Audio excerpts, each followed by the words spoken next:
menyampaikan. Presiden Joko Widodo mengingatkan masyarakat agar menumbuhkan sikap bergotong royong dan saling membantu menghadapi pandemi COVID-19 saat ini.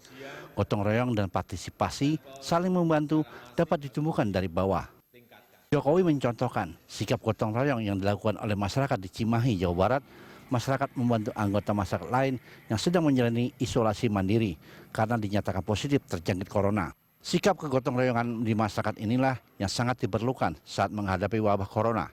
Dengan demikian, masyarakat justru tidak mengucilkan masyarakat lain jika terdapat pasien yang dinyatakan positif terjangkit corona.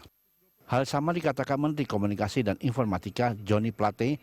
Saat ini Kemkominfo melakukan upaya gotong royong melibatkan unsur partai yakni pemerintah, masyarakat atau komunitas, akademisi, pengusaha, dan media. Keterlibatan 5 unsur itu dilaksanakan secara sistematis dan komprehensif. Menurut Johnny, perlu kolaborasi kementerian, lembaga terkait bersama unsur lainnya seperti akademisi, dunia usaha, termasuk pemerintah daerah. Dukungan penuh setiap upaya peningkatan kesiapan kemampuan dalam mencegah, mendeteksi, dan merespon COVID-19. Tim Liputan Berita 1, Jakarta. Gotong royong menghadapi corona, itulah topik Morning Talk kita pagi ini, dan untuk membahasnya pemirsa kita telah terhubung dengan Menteri Koordinator Bidang Pembangunan Manusia dan Kebudayaan Menko PMK Pak Muhadjir Effendi, dan juga nanti kita akan menghubungi Menteri Sosial Pak Juliari Batubara. Selamat pagi Pak Muhadjir, saya sapa dulu. Pak Menko, apa kabar? Baik, kurang keras dari sini. Sehat ya Pak? Iya, Mbak Nasiti, baik. Tapi suaranya kurang keras dari sini. Oh baik, sambil kita memperbaiki audio kita, Pak Muhadjir, selama kita memberlakukan, kalau dirunut ke belakang, social distancing atau physical distancing selama 3 minggu lebih ini, dari pantauan Anda atau evaluasi Anda sejauh ini seperti apa, Pak Muhadjir? Secara umum berjalan baik, berkembang penanganannya seiring dengan berkembangnya kasus yang terjadi. Jadi memang tidak mungkin kita serta-merta menangani dengan kesiapan yang penuh tanpa tahu persis bagaimana sih sebetulnya tren atau kecenderungan dari penyakit ini. Tapi sekarang kan kita sudah mulai memahami perilaku wabah COVID-19 ini. Karena itu kalau kita lihat dari awal ketika tanggal 31 Desember RRT melaporkan ke WHO tentang KLB, keadaan luar biasa, kemudian tanggal 23 melockdown, 23 Januari melockdown Provinsi Hubei, khususnya Kota Wuhan dan sekitarnya. Kemudian pada waktu itu kita sudah mulai membahas pemerintah tentang bagaimana mengantisipasi kemungkinan terjadinya wabah COVID itu, dan terus berlangsung sampai kita kemudian mengevakuasi warga dari Wuhan.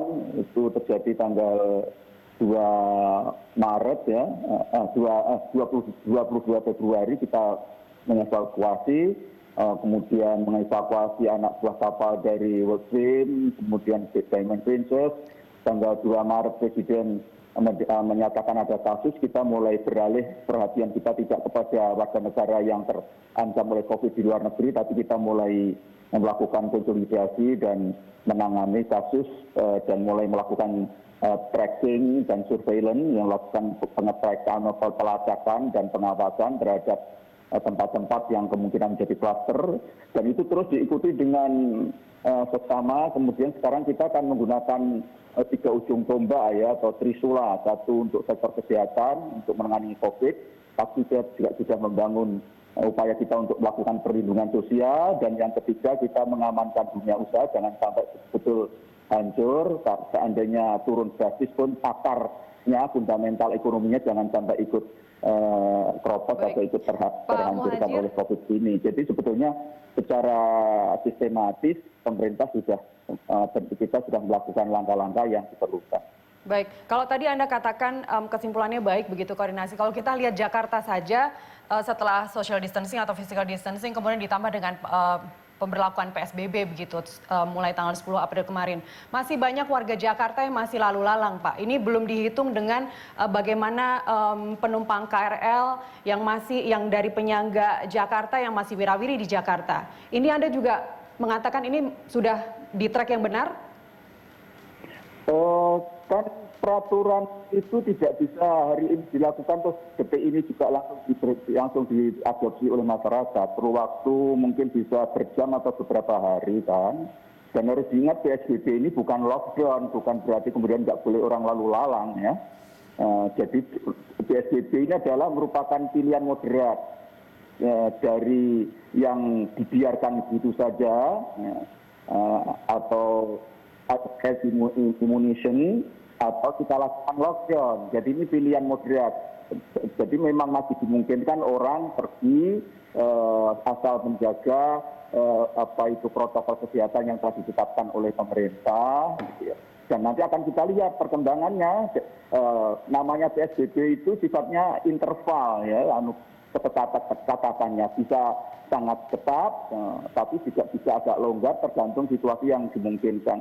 Jadi jangan dipahami kalau kemudian kalau masih ada orang lalu lalang itu berarti ini enggak gagal, bahwa masih banyak yang belum disiplin, iya, tapi itu kan soal edukasi, soal penyadaran kepada masyarakat dan itu terus dilakukan. Saya lihat oleh pemerintah pusat maupun pemerintah DKI itu sendiri. Bisa dipahami. Misalnya soal masih banyak yang pergi menggunakan kendaraan umum yang berdesak-desak, itu kan tidak lepas dari kebijakan yang masih longgar, misalnya membolehkan beberapa industri masih bekerja masih membuka usahanya, masih beroperasi. Tapi itu kan nanti perlu waktu, ada tahap.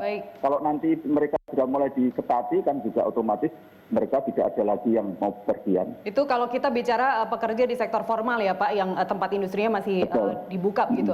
Bagaimana dengan mereka yang bekerja di sektor-sektor non formal, informal ini? Anda juga sebelumnya mengatakan bahwa setelah nanti bantuan-bantuan itu disalurkan secara merata dan bantuan tersalurkan dengan banyak, maka akan mengurangi mereka yang harusnya bekerja di luar di sektor informal ini, kemudian untuk stay di rumah saja. Ini targetnya kapan akan selesai Pak pembagian? Itu nanti Pak Mensos itu domennya Pak Mensos, nanti biar Pak Mensos yang menjelaskan. Yang jelas kita tidak akan langsung bertindak keras kepada mereka pelaku ekonomi kecil itu tanpa ada jaminan bahwa nanti kalau dia berhenti kemudian paling tidak biaya hidup kebutuhan hidup sehari-hari tidak terpenuhi, dan itu harus berjalin secara kompak, bersimultan antara pelarangan mereka nanti dengan bantuan sosial yang diguyurkan oleh Pak Mensos. Nah itulah salah satu contoh gitu. Kalau kita sekarang masih beri kelonggaran, kita memang belum memberikan bantuan kepada mereka, itu kan sama dengan mereka membuat mereka di luar terancam corona, di dalam terancam kematian karena nggak bisa makan kan? Ya. Pak Menteri, dari Pak Menso sebelumnya juga mengatakan bahwa nanti tanggal 20 April baru bantuan itu akan masif disalurkan begitu. Sekarang masih parsial dari Pemprov begitu. Tapi bagaimana dengan posisi Anda sebagai Menko dan koordinasi dengan menteri-menteri terkait selama ini? Jalan semua. Jadi Pak Presiden kemarin waktu rapat memutuskan supaya tidak tanggal 20, harus dipercepat. Nanti Pak Mensos akan bisa berpenjelasan itu. Dan dana yang sebanyak 110 triliun yang nanti sebagian akan digelontorkan di DKI dan sekitarnya juga saya kira sudah akan segera dicairkan. Tidak ada masalah untuk itu, tapi sekali lagi semuanya berjalan itu harus sesuai dengan momentum, harus harmonis satu sama lain antara perang melawan corona, kemudian perlindungan sosial dan melindungi dunia usaha, jangan sampai betul-betul mati habis-habisan. Itu harus beriringan tiga ujung tombak ini. Dan itu tugas saya mengkoordinasi terutama dalam kaitannya dengan bantuan sosial dan kesehatan itu. Ya, sebelumnya Pak Menteri Anda juga pernah mengatakan bahwa menghimbau begitu, sifatnya bentuknya masih himbauan kepada mereka yang ingin mudik, sebaiknya tidak mudik. Setelah nanti bantuan sosial ini disalurkan, diharapkan untuk benar-benar stay di Jakarta aja atau di tempat tinggal masing-masing dan tidak ke kampung. Apakah ini juga sampai hari ini Pak Menko, apakah bentuknya juga masih sebatas himbauan saja? Ya, itu kan target kita, himbauan itu kan untuk memperketat jangan sampai terjadi penyebaran keluar ya, karena kita tahu terutama Jakarta dan sekitarnya itu kan merupakan epicentrum kalau nanti mereka mudik akan membawa oleh-oleh penyakit itu. Kemudian yang kedua kan dalam rangka untuk menekan agar tingkat penularannya semakin rendah ya. Karena itu di DKI sendiri dan sekitarnya juga akan diatur tentang masalah pergerakan orang itu agar penularan satu sama lain di DKI sendiri dan sekitarnya ini bisa teratasi secepatnya.